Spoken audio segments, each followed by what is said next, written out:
ይስጥልን ውድ ኢትዮ ከረንት የዩቲዩብ ገጽ ተከታዮችና አድማጮች እንደምን አላችሁ? ለዕለቱ የተመራረጡን አርዕስተ ዜና ወደ እናንተ ይዘን ቀርበናል። በኬንያና ኢትዮጵያ አዋሳኝ አካባቢ በስራ ላይ የነበረ የሚሊሻ ኃላፊ ማንነታቸው ባልታወቀ ታጣቂዎች ተገድሏል ሲል ፖሊስ ሪፖርቱን ገልጸዋል።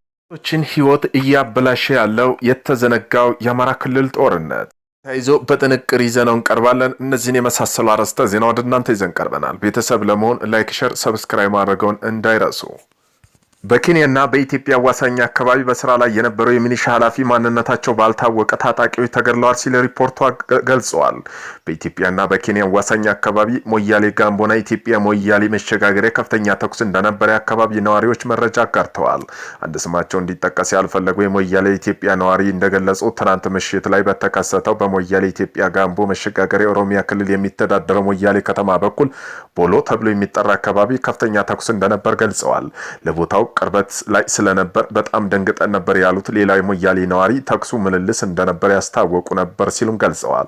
ተኩሱ ጋብ ሲል ከኢትዮጵያ በኩል አንድ ሰው መገደሉን፣ አንድ ሰው ታግቶ መወሰዱን ሰማን ሲሉ አክለዋል። በዙ የኢትዮጵያ አነጋገራቸው በኢትዮጵያ በኩል የኦሮሚያ ክልል መስተዳደር ስር የሚገኝ የሞያሌ ከተማ አስተዳደር ፖሊስ አዛዥ ኮማንደር ትግሬ ዋቅጅራ በአካባቢው በተከፈተ ድንገተኛ ተኩስ በስራ ላይ የነበረ የሚሊሻ ኃላፊ መገደሉን ገልጸዋል። የገዳዮቹ ማንነት በተመለከተ በኩል ለተነሳላቸው ጥያቄ ሲመልሱ ያልተጣራ ነው። በኬንያ ጸጥታ አካላት ጋር የምንጋራበት ይሆናል። የታጠቀ ይሁን የመንግስት አካል ስናጣራ የምንለይ ይሆናል ሲሉ ተናግረዋል። የተገደለውም የሚሊሻ አመራር በተጨማሪም አንድ ሰው ታግቶ ተወስዷል በሚል ከነዋሪዎች ጋር የተነሳው ሐሳብ ኮማንደር ትግሬ ዋቅጅራ የሁለቱ አዋሳኝ አካባቢ ጸጥታ አካላት በጋራ ስለምንወያይ ያንንም ጉዳይ እናጣራለን ሲሉ ምላሽ ሰጥተዋል። በዚህም ጋር ተያዘ ከአካባቢው እንቅስቃሴ ወደ ቀደሙ መደበኛ እንቅስቃሴ ተመልሷል ያሉት የፖሊስ አዛዡ ከጉዳዩ ጋር በተያያዘ ተጨማሪ ማጣራቶች ተደርገው መረጃዎችን ይፋ እንደሚያደርጉ ገልጸዋል። የሴቶችን ህይወት እያበላሸ ያለው የተዘነጋ የአማራ ክልል ጦርነት እናት እሁድ ጠዋት ላይ ወታደሩ ወደ ቤቷ ሲመጡ ከ8 ዓመት የእህቷ ልጅ ጋር እንደነበረች ትናገራለች። ኢትዮጵያ መከላከያ ሰራዊት ላይ በአማራ ክልል እየበረታ የመጣ የፋኖ ታጣቂዎች አመጽ ለመከላከል የሚወስደው እርምጃ ጋር በተያያዘ ቤት ለቤት ፍተሻ እያደረገ ነበር። እናት የኢትዮጵያ መከላከያ ሰራዊት ደንብ የለበሱ 3 ወታደሮች ደቡብ ጎንደር ወደሚገኘው ቤታቸው እንደመጡና ስለማንነቷ እንዲሁም የፋኖ ታጣቂ የምትሰራበት ጠላ ቤት እንዲመጡ መጠየቅ መጀመሯን ትናገራለች። የ1 ዓመቷ እናት የፋኖ ታጣቂ እንደሚመጡ ማረጋገጧን ትገልጻለች። እንዴት ብለን እንዋሻለን? እንዴት ብለን እንክዳለን? ነገሮች ወዲያው ብዙ ሳይቆዩ ተካረሩ አለች። ስለ ቤተሰቦቻቸው ማንነት ከጠየቁ በኋላ እናት ወታደሮቿን በአጸያፊ ቃላት እንደሰደቧት ትናገራለች። ከዚያም ህፃኗ ማልቀስ ስትጀምር በመሳሪያቸው እያስፈራሯት ታስታውሳለች። እናት ከዚህ ወደ አንደኛው ወታደር በሌሎች ወታደሮች እርዳታ በእህቷ ልጅ ፊት እንደደፈሯት ትናገራለች። እንዳይጎዱኝ ተማጸንኳቸው፣ ታቦትን እየጠራው ለመንኳቸው፣ ግን ልባቸው አራራለኝም፣ አበላሹኝ አለች። በሺ የሚቆጠሩ መደፈርና ጥቃትም በዙ ተከስተዋል። እናት ብቻዋን አይደለችም። እናት የአማራ ክልል የትጥቅ እንቅስቃሴ ከተቀሰቀሰ ከሐምሌ 2015 ጀምሮ ወሲባዊ ጥቃት ደርሶባቸው ተብሎ ከሚታመኑ በሺ የሚቆጠሩ ሴቶች መካከል አንዷ ናት።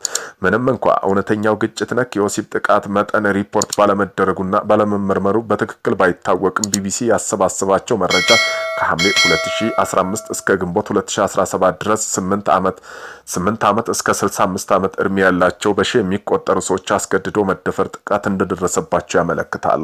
ገለልተኛ መገናኛ ብዙሃን በክልሉ ያለው ግጭት ለመዘገብ የተጣለባቸውን በክልከላና ገደብ ምክንያት ወደ ክልሉ መግባት ባይችሉም የቢቢሲ የናይሮቢ ጋዜጠኛ ቡድን ያስገድዶ መደፈር ጥቃት ተጎጂዎችና የጤና ባለሙያዎች በማነጋገር ቀውሱ በሰብአዊ ላይ እያሰፋና ያለውን ጠባሳ የሚመለከት መረጃ አጋርቷል። በአማራ ክልል ግጭት ትጥቅ መሰረት ለ2 ዓመት የነበረው ደም አፋሳሽ ትግራይ ጦርነት የተሳተፉት ኃይሎች ጨምሮ የክልሉ ልዩ ኃይሎች ለመበተን ሲሞክር ነበር የፈነዳው። የፋኖ ኃይሎች በእርምጃው በክህደት የተሰማቸው ሲሆን እንደ መብት ተሟጋች መረጃ በተለይ በአማራ ማህበረሰብ ላይ ያነጣጠረ ጥቃቶች መባባሳቸውን ተከትሎ ትግራይና ክልል የደህንነት ስጋት እንዳደረሰባቸው ያምናሉ። ከወራት አለመረጋጋት በኋላ የፋኖ ኃይሎች በወሰዱት እርምጃ ዋና ከተሞችን ለመቆጣጠር አመጻቸውን ጀምረዋል። የፋኖ ኃይሎች ራስ በራስ የማስተዳደር ትግል ማህበረሰቡ በመንግስት ደርሶበት ብለው ከሚያምኑት ዓመታት የመገለል እንደተከለከሉ እንደሆነ ይናገራሉ። የፋኖ ኃይሎች ጽንፈኛ ብሔርተኛ የሚላቸው መንግስት ለአመፁ ምላሽ የድሮን ጥቃት ጨምሮ ከባድ እርምጃ እየወሰደ ነው። ግጭቱ ሲጀመር አንስቶ ሁለቱም ተፋላሚ ወገኖች ያለ ፍርድ ግድያ፣ ከህግ ውጭ ስርዓት፣ አስገድዶ ስወራ፣ የንብረት ውድመትና ዘረፋ እንዲሁም ሰፊ ወሲባዊ ጥቃቶች ጨምሮ በርካታ ሰብአዊ መብት ጥሰቶች በማድረሱ ይከሰሳሉ። አምነስቲ ኢንተርናሽናል ጨምሮ የመብት ተሟጋች ድርጅት መንግስት በተመጣጣኝ ያልሆነ ጥቃት መፈጸሙን የሚያሳይ መረጃ እንዳለም አሳውቀዋል። ድርጅቱ ከዚህ ተጨማሪ በአማራ ማህበረሰብ በኢትዮጵያ አንዳንድ አካባቢዎች ጸጥታ ኃይሎችና በሌሎች ታጣቂ ቡድን ሆን ተብሎ የሚፈጸሙ ጥቃቶች ኢላማ እንደሆኑ ይናገራሉ። እናት የጥቃቱ ሰለባ ከመሆኗ በፊት በቤተሰቧ ውስጥ እንዳሉ ሌሎች ሴቶች ሁሉ በኦርቶዶክስ ሃይማኖት አስተምሮ መሰረት ተክሊል የማግባት እቅድ ነበራት። ከዚያ ቀን በፊት የወሲብ ንግድ አላቅም ነበር ትላለች። አበላሽቶኝ ሄዱ፣ ቢገሉኝ ይሻለኝ ነበር ብለዋል። ከዚህም ተያይዞ የ18 ዓመቷ ትዕግስት የምዕራብ ጎጃም ነዋሪ ስትሆን የመድፈር ጥቃት ከተፈጸመ ቤተሰብ ፊት ሻይ ቤት ትሰራ ነበር። ከዚህም ቤተሰቦች መንገድ ላይ ወድቀው አገኙኝ ብላለች። ጥር 2016 ዓመት ሻይ ቡና ለማለት የሚመጣ ወታደር ተደጋጋሚ ጉንተላ ሲያደርስባት ስነ ስርዓት ያዝ በሚል የሰጠችው ምላሽ ለደረሰባት ጥቃት ዋነኛው ምክንያት እንደሆነ ታምናለች። አሳይሻለሁ ብሎ ዝቶብኝ ወጣ። ምሽት አካባቢ ከስራ ወደ ቤት ስመለስ ትዕግስት ቀን የጎነተላ ጨምሮ 3 ወታደሮች መንገድ ላይ አርፍጠው እንደጠበቋትና መንገርዳ በደቦ እንደደፈሯት ትናገራለች። ቤተሰቦች ስቆይባቸው እኔ ጋር ፍለጋ ሲመጡ መንገርዳ ወድቅ ያገኟቸው ስትል ታስታውሳለች። ትዕግስት አፋፍሰው ወደ ጤና ጣቢያ ወሰዱኝ። እዚያም 5 ቀን ቆየው። ጥቃቱ ከተፈጸመባት ጊዜ አንስቶ ትዕግስት በሰዎችና በውጭ ኃይሎች በፍትሃዊነት ተሸብባ ከቤቷ መውጣቷ እንደማትችል ትናገራለች። ፍርሃት ስለደረሰብኝ ስራውን ተውኩት። ወታደሮቹን ሳይ በጣም እፈራለሁ። ወንዶች ላይ ሳይ ፍርሃት ያድርብኛል፣ እሸሻለሁ ትላለች። ጥቃቱ ከደረሰባት ከዓመታት በኋላ ትዕግስት ከምታውቀው ህይወት እንዴት እንደተመሰቃቀለና ስትገልጽም እጮኛዋ ጋር መለያትና ምን እንደተፈጠረ ምክንያት እንዳልነገረችው ትገልጻለች። በተስፋ መቁረጥ ስሜት የተዋጠችው ትዕግስት ራሷን ለማጥፋት ብትሞክርም ቤተሰቦቿ በጊዜ ደርሰው አትርፈዋታል። ከዚያ ጊዜ በኋላ ትዕግስት በተደጋጋሚ ራሷን ለማጥፋት አስባ እንደነበር ሳትደብቅ፣ ነገር ግን ለቤተሰቦቿ ራሷን ለማጥፋት በድጋሚ እንደማትሞክር ቃል መግባቷን ትናገራለች። ሴት ሆኖ መፈጠር ያስጠላል ብላለች። በዚህም በአማራ ክልል ስለተፈጠረው ቀውስ መረጃ ለማግኘት 4% ከሆኑት የክልሉ 43 ጤና ጣቢያዎች የሕክምና ምንጮች መረዳት ተሰብስቧል። በዚህም ተጨማሪ ሐምሌ 18 2015 ዓ.ም እስከ ግንቦት 2011 ድረስ 2997 ሰዎች ያስገድዶ መደፈር ጥቃት እንደደረሰባቸው ሪፖርት አድርገዋል። እነዚህም ውስጥ 45% የሚሆኑ ከ18 ዓመት በታች የሆኑ ታዳጊዎች ናቸው ተብሏል። ከተጎጂዎች ውስጥ ከግማሽ በላይ የሚሆኑ በደረሰባቸው ጥቃት የአባላዘር በሽታ ሲያዙ፣ በርካታ ደግሞ ለእርግዝናና ከባድ የስነ ልቦና ቀውስ ተዳርገዋል። ይሁን እንጂ በርካታ የወሲብ ጥቃት ተጎጂዎች መገለል በመፍራት የአባላዘር በሽታ መያዛቸውን እና መጸነሳቸውን ላለማወቅ የተፈጸመባቸው የመደፈር ጥቃት ሪፖርት ማድረግ ሆነም የሕክምና አገልግሎት ማግኘት አይፈልጉም ብለዋል።